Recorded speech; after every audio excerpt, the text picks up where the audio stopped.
Hello, my name is Kelsey. I'm a 36-year-old woman. I have been through a lot in my life, and today I want to tell you about my entitled sister-in-law and how I put her in her place. So let me start by telling you about myself and my husband, Andrew. The two of us are college sweethearts. We got married pretty much right after we graduated. We worked hard and tried our best to live comfortably, but then disaster struck.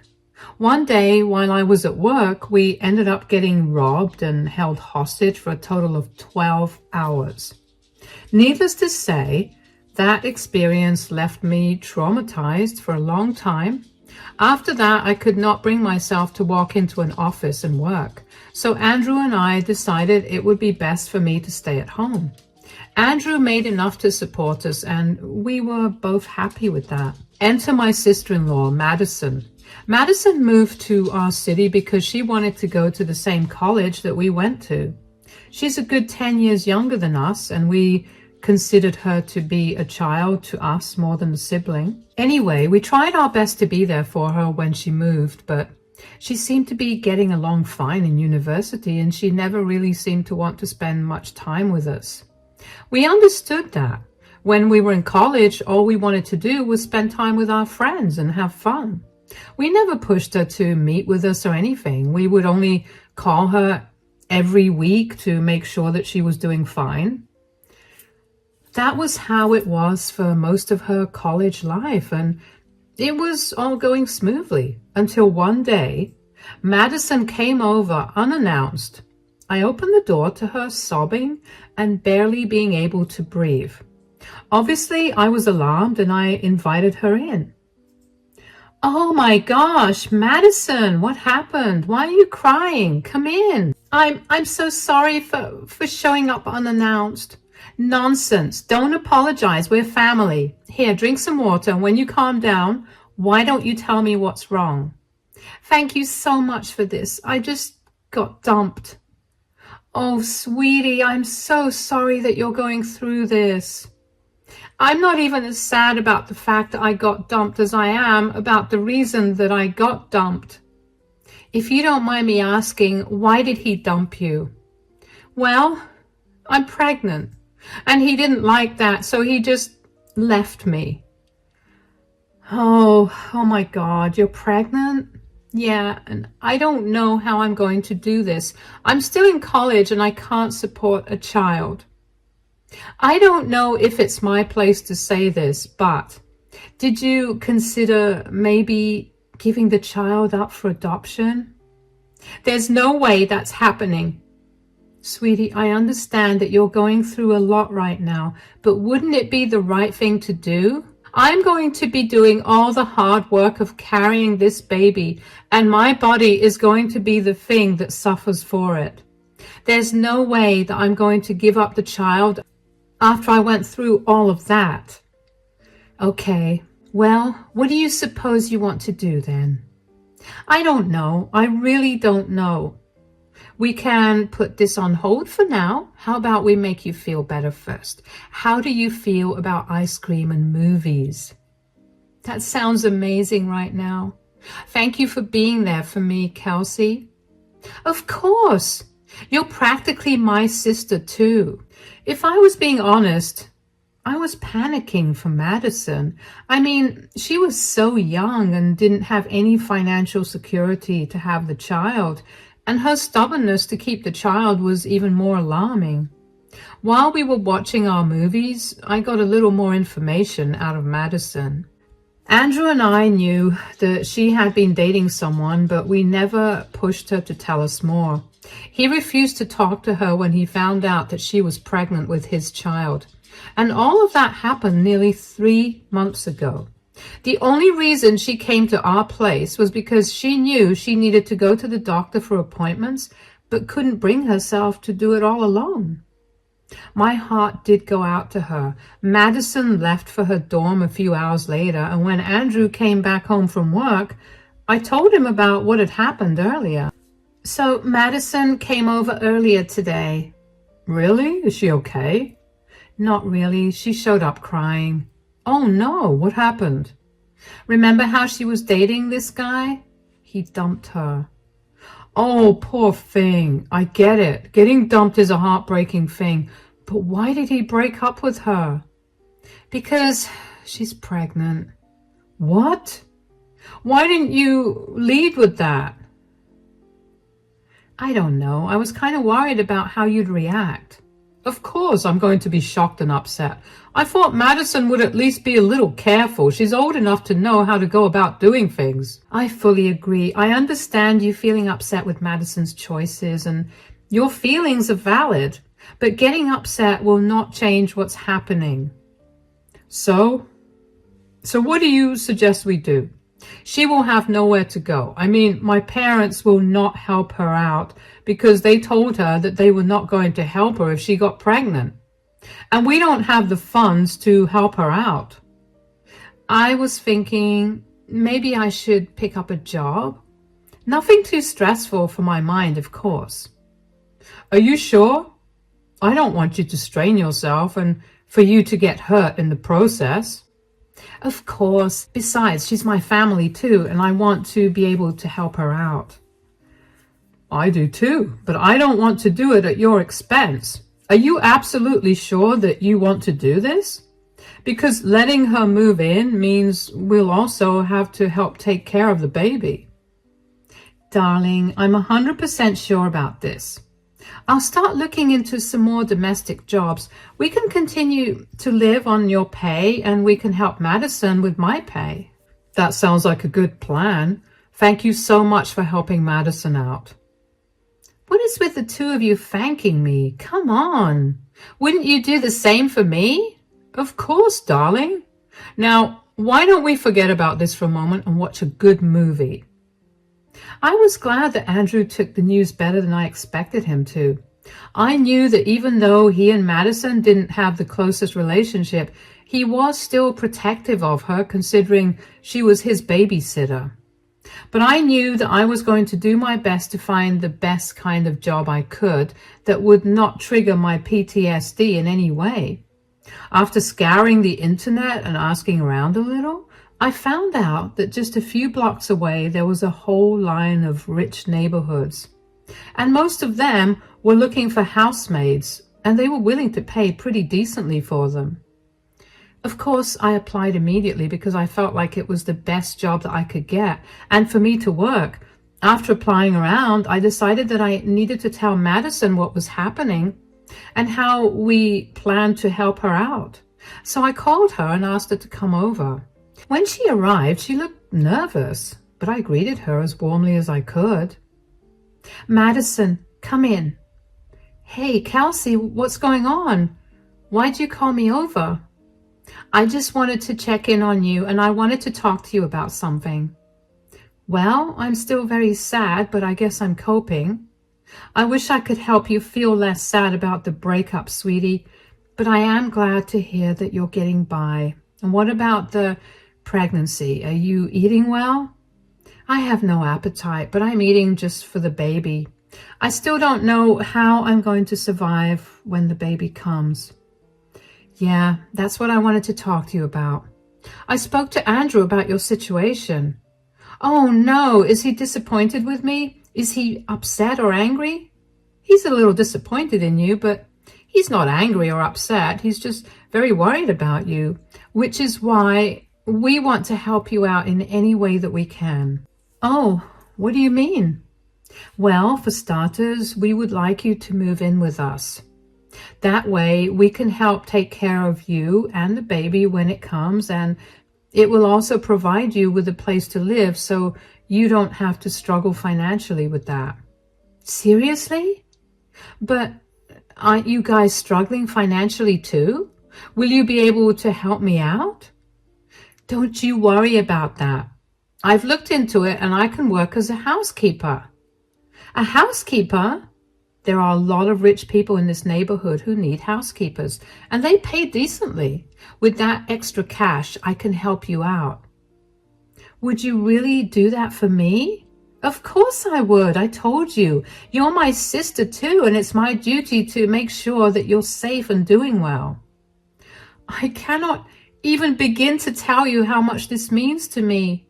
Thank you so much. Hush now. Let's plan when you want to move in, shall we? Madison was a grateful mess. She wouldn't stop thanking me over and over again.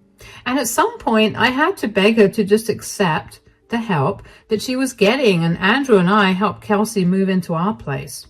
Of course, Andrew did talk to her about his disappointment in her, but he did tell her that he was still proud of her for coming to us instead of dealing with everything on her own. Together, Andrew and I made sure that Madison had the healthiest pregnancy she could have.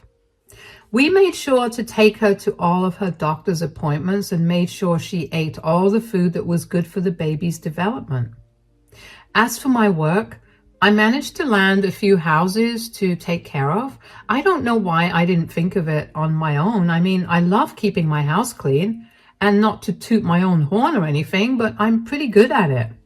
I love organizing things and making my house look pretty, and if I could earn money for it, what a great job. Madison did express a lot of the times that she was sorry that I was working just to provide for her, but I told her that I only wanted her to be healthy and to have a healthy baby, so I was going to do whatever I could to make that come true. And it did. Just 6 months after Madison moved in with us, she gave birth to a healthy baby boy, Corey. Madison stayed with us for a little over a year after that. Andrew and I had a lot of fun taking care of Corey, and in a way, made us feel good about momentarily being able to be parents. We never wanted to have kids, especially given our financial situation, but for a short moment, taking care of Corey was fun. After Madison graduated, my in-laws helped her out by getting her an apartment of her own. So she and Corey moved out after that. Andrew and I didn't hear much from Madison after that. We barely ever saw her. She was always busy with something or the other. At first, Andrew and I were pretty upset about it, but as the years passed, eventually, we got used to it. We were both doing great financially, and we were living well. We knew we did the right thing, and that was enough for us. But then, almost 4 years after Madison left our home, she came over one day unannounced. Andrew and I ecstatically welcomed her in. When we were all seated in the living room, I started the conversation by asking her how she and Corey were doing. So, how's everything going? I hope you and Corey are doing well now. We're doing amazing, actually. I'm sorry I haven't been in too much contact with you guys. Life's been really busy recently. We get that. We're just happy that you look and feel happier. How's life treating you guys? Pretty good. I mean, I got a promotion at work and Kelsey got herself a stable job. You got a stable job, Kelsey? Does that mean you left housekeeping? No. I now properly work for only one family. It's stable because I no longer have to run around to different houses each week and remember a ton of different rules to follow. Ah, that's good. So what exactly have you been up to that's kept you so busy? Well, I found someone. Really? When? And what's his name? His name is Bruno. I think we met only a few months after I left your place. Anyway, we've been together since then, and he's been my rock. Not to mention, Corey absolutely adores him. That's sweet. So when do we get to meet this mystery man of yours? In 2 weeks. That's a little specific. Is there something happening in 2 weeks? Yes, my wedding. What? You're getting married? Congratulations. Yes, I am, and I wanted to invite you guys first. Oh, honey, that's wonderful. Of course we'll be there. Great. Just so you know, it's going to be a black tie event, so dress like you have money. What's that supposed to mean? I don't want to seem insensitive or anything, but you guys don't really have a lot of money, and Bruno and I kind of want to make the wedding into a fancy event. All of our rich friends will be attending, and we had to save up quite a bit for this. Huh, okay, well, that was definitely a very insensitive thing to say, especially since your no money having brother and his wife helped you pay your bills for a year. Oh, come on, don't take offense to that. You'll understand why I said that when you come to the wedding. How can I not take offense to that? You've stayed out of touch with us for years. Came back out of the blue to tell us that you're getting married and then you insult us? Sweetie, calm down. No, Madison needs to learn to be a little grateful for all your hard work that let her get to this stage in her life. Okay, you're being really dramatic and I don't want to be here for it. I'll email you the invite to the wedding. You have until tomorrow to RSVP. Bye. Andrew and I just stared at Madison as she walked out in shock. I couldn't believe how entitled she had become. I was honestly so hurt by her words. I mean, I only picked up the job so I could help her out, and to see her turn around and treat me like I was some low life made me want to cry. Andrew did reach out to her again, and she did not reply. Andrew was seething with anger and did not want to go to her wedding, but I convinced him that we should go. I mean, I was hurt, but I was not going to let that come in between my family. Madison was still Andrew's sister, and he shouldn't have to give up such a huge event in her life because I got hurt. The wedding was a small ceremony that only Madison and Bruno's closest friends and family attended. That made me even more glad that we had gone, because at least it showed me that Madison had some respect left for what we did for her. Bruno was a handsome, charming man, and Andrew and I instantly liked him. We found out that he was a marketing manager for an up-and-coming firm, and he was doing pretty well. That did make me question if that was why Madison became so elitist.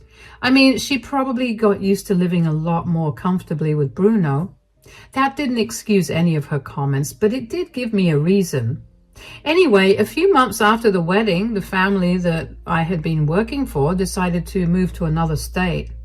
I was heartbroken because they had become pretty close to my heart, and I had spent quite a lot of time with them. As a going-away present, they offered to let me buy their huge mansion of a house for practically nothing. Yes, they were that rich. Of course, Andrew and I took them up on that offer, and within a few months, I was the owner of that house. Now, I didn't want to move from the house that we were currently living in because I was too attached to the memories that I had in it. So I decided that I would put the house up for rent.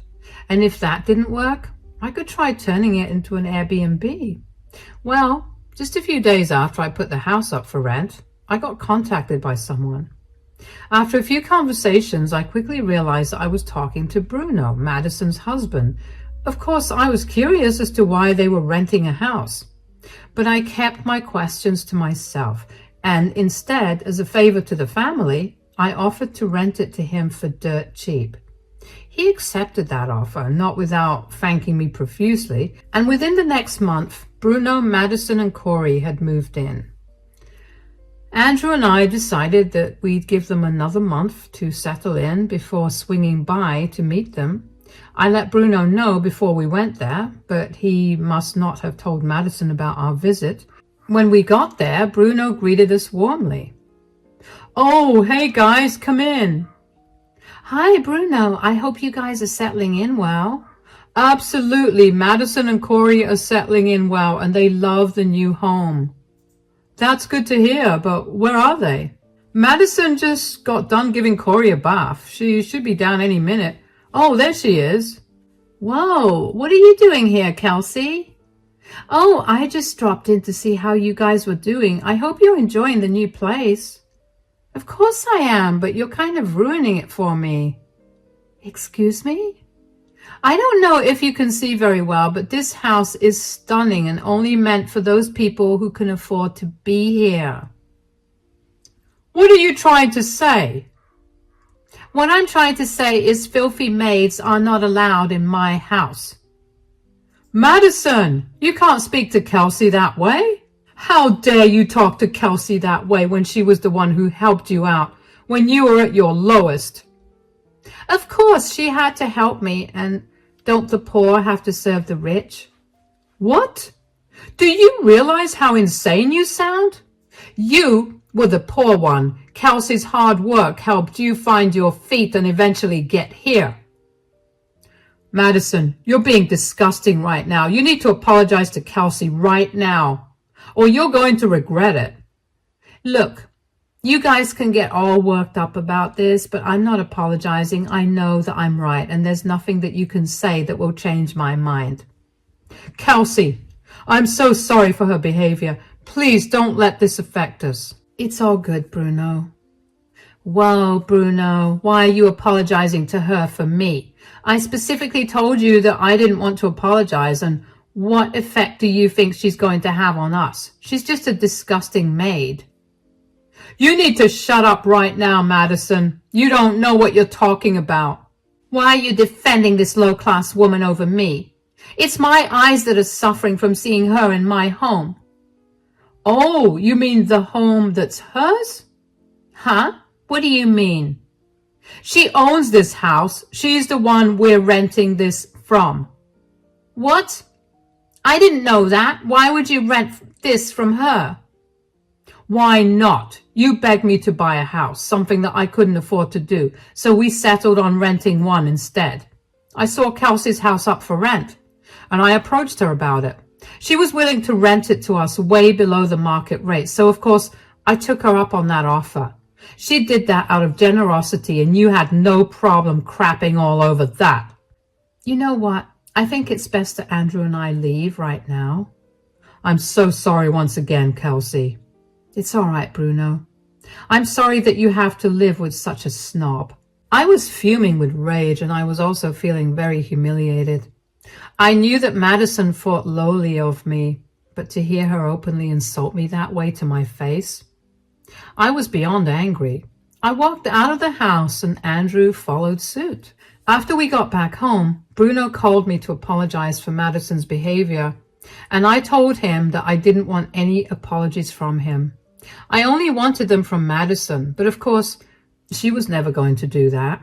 2 days after the whole thing, Bruno called me again, but I had been in the shower, so Andrew picked up the call. Apparently, Bruno had been trying to get Madison to see why what she said was wrong, but she refused to budge. He was apparently so disgusted with her attitude and poor treatment of me that he decided that he wanted to leave her. I was shocked to learn that he was leaving her. I didn't expect something so drastic to come out of this, but his choosing to divorce her made something in me flip as well. Bruno told us that he'd be moving out of the house by the end of the week and asked us to keep the rent for that month. I was furious that he was the one who was leaving and not Madison. So I decided to take that matter into my own hands. After a little bit of questioning, Bruno told us that Madison was not working any job at all. They had all been living off of Bruno's pay. That made a lot of sense. So I contacted a good lawyer and had an eviction notice for 30 days written up. I was going to wait until Bruno left to hand the notice to Madison, but she showed up at our house before that. Andrew had opened the door to her, and he was not very nice when he saw her. What do you want, Madison? You lied to me. You never told me that you guys got rich. I don't see why we needed to tell you that we were rich. You couldn't have shared your success with me. Why would I, when all you saw me as was a filthy maid? Do you even know how embarrassing that was for me? Because someone from a low-class family is doing better than you or helping you out? Enough. How was I supposed to know that you were not low class? Should that really factor into how you treat people? Of course, I don't want to be taken advantage of at any point in my life, now that I'm successful.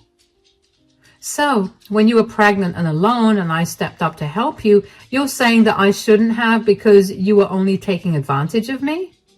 No, of course not. I was one of the better low-class people. And we're not? You're fine, but Kelsey isn't. I mean, she was working for all those rich people, and of course, she would have had to be disgusting to get to where she is right now. I just know that she must have blackmailed someone or something to be able to own such a luxurious house. I don't know what happened to you to make you so horrible. But I highly suggest that you take some time to reflect on your behavior. And Andrew and I have discussed it, and we don't want you living in that house. You can't do that.